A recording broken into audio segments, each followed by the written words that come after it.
في ناس مش لازم يعملوا لك حاجه مباشره عشان يقفلوا لك يومك، مجرد وجودهم جنبك بيخليك تتخنق وتكره نفسك. سنة 2016 جريدة جارديان قررت تعمل تحقيق على النوع ده من الناس، يعني مش على فساد سياسي ولا جريمة، لا، عن نوع من الناس اسمه مصاصين الطاقة. القصة عن موظفة اسمها ايمي براون. ايمي دي كانت حلم لأي مدير اتش ار في العالم، نشيطة ومبتسمة والطاقة اللي فيها تكفي تشغل محطة كهرباء. في يوم من الأيام اتعين معاها زميل جديد، ومن يوم ما قعدت الزميل الجديد ده جت جنبها وكل حاجة اتقلبت. ولا أذاها ولا أهانها ولا سرقها، مجرد قعدته جنبها بس ابتدت تحس ان هي بتتبخر ببطء، ترجع البيت تعبانه مش قادره تعمل حتى ابسط الحاجات. يعني واحده عايشه في لندن بقت فعليا عندها احساس كانها عايشه في شهر اغسطس وهي هنا في مصر. في يوم من الايام وهي بتقرا بحث عن السلوكيات السلبيه، اكتشفت حاجه مهمه جدا، ان اللي بيحصل لها ده ليه اسم علمي، حاجه اسمها ايموشنال كونتيجن او عدوى الطاقه السلبيه. يعني مش لازم يلمسك، مجرد وجوده جنبك ممكن يخليك تختفي. لما بنقول طاقه نفسيه، انا هنا مش بتكلم بقى عن بلورات وشكرات والكلام الحمصي ده، انا هنا بتكلم عن حالتك الداخليه، مشاعرك،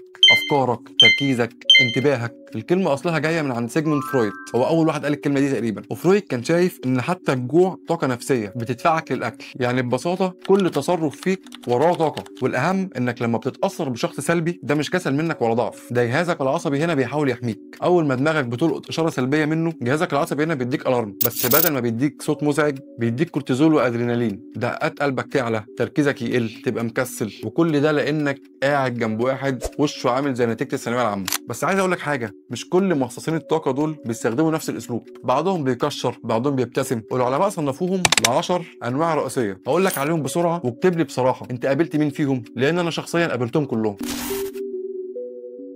اول نوع الكشري، ده بيسحب طاقتك بسكوته، وشه لوحده كفايه يخلي الاكسجين يقدم استقالته. العلم اثبت ان التكشيره دي ممكن بسهوله جدا تقفل مزاج اي شخص في العالم طول اليوم. والمثل عندنا في مصر بيقول لك ايه، الوش الكشري في البيت بيجيب الفقر. تاني شخصيه فيهم هو الناقد الدائم، ما بيعرفش كلمه حلو، هو دايما عنده كلمه بس، ده بيستنزف حماسك بكلامه. وكارول دويك في كتاب مايندس وضحت ان النقد المستمر بيقتل النمو. تالت نوع وده حبيبي بقى، الضحيه الابديه، كل حاجه ضده، ده بقى بيحملك شعور بالتعب والاحباط. اي نقاش بينكم يتكلم معاك نص ساعه بس، تخرج تحس انك محتاج جلسه علاج نفسي. رابع نوع الدراما كوين، اي مشكله صغيره بتتحول لفيلم هندي، بيسحب تركيزك ومزاجك كله مع المبالغات. دانيال جولمان قال ان المبالغه دي بتسحب المجال العاطفي حواليك بالكامل. خامس نوع المحبط اللطيف، شكله بيكون طيب بس دايما بيكون عنده جمله بتقتل اي حماس، ده بقى بيسحب الطاقه بتاعتك تحت ستاره اللطف. تمام بس خلي بالك، يمكن الموضوع ما يمشيش زي ما انت عايز، وهكذا. سادس نوع المسيطر، ده بيستنزف حريتك في التعبير والتفكير. النوع رقم 7 المقارن الدائم، ده بيسحب شعور الانجاز والرضا منك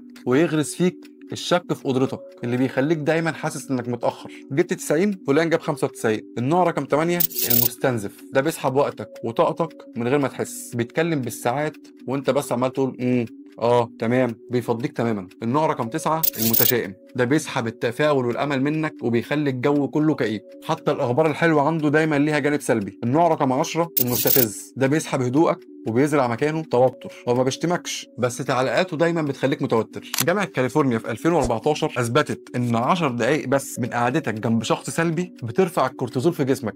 الكورتيزول ده اللي هو هرمون التوتر، كانك بالظبط كنت في مواجهه اسد. بس اول ما تفهم النوع اللي قدامك هتعرف تحافظ على الطاقه بتاعتك، زي بالظبط او تحافظ على بطاريه موبايلك كده.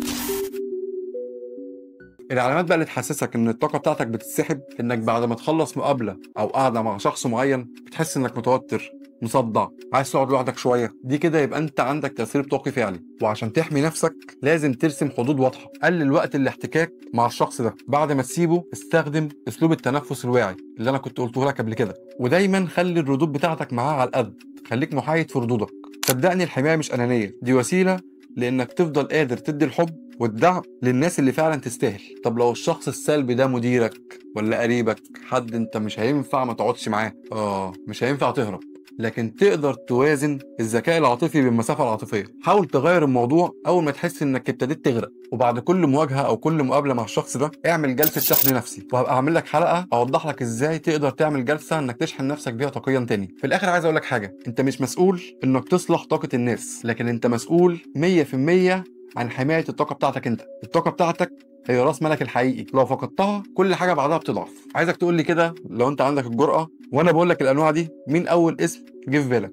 والله مصيبه لحسن تكون انت نفسك نوع من ضمن العشر انواع دول. انا تيتو، ودي كانت رحله وعي.